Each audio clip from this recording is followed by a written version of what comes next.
is Roger. Today we're in the 2nd Chronicles, the 35th chapter.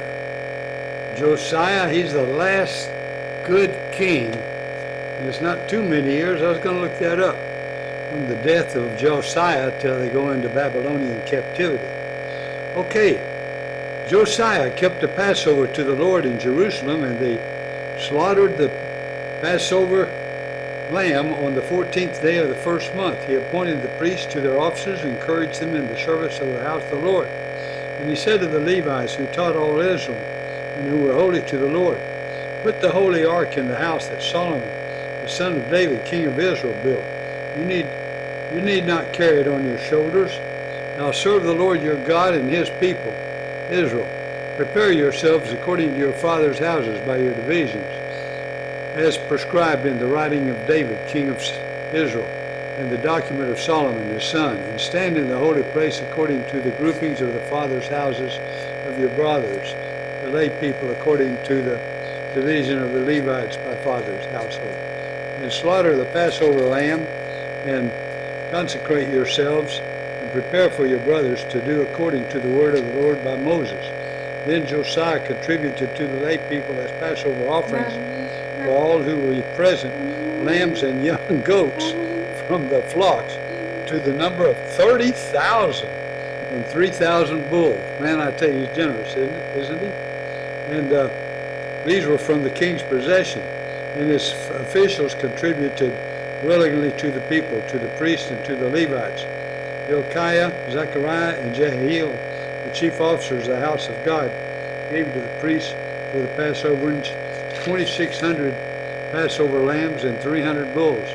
Benaiah also, and Shemaiah and Nahaniel, his brothers, and Hashabiah and Jael and Jozabad, the chiefs of the Levites, gave to the Levites for the Passover offerings 5,000 lambs and young goats and 500 bulls.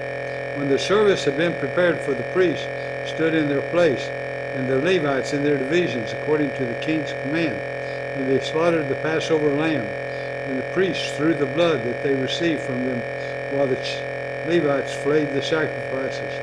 And they set aside the burnt offerings, that they might distribute them according to the groupings of the fathers' houses of the lay people to offer to the Lord, as it is written in the book of Moses. And so they did with the bulls, and they roasted the Passover lamb with fire according to the rule, and they boiled the holy offerings in pots and cauldrons and in pans, and carried them quickly to all the lay people. And afterward they prepared for themselves and for the priests, because the priests, the sons of Aaron, were offering the burnt offerings and the fat parts until night. So the Levites prepared for themselves and for the priests and sons of Aaron. The singers, the sons of Asaph, were in their place, according to the command of David and Asaph, and Heman and Jeduthun, the king's seer, and the gatekeepers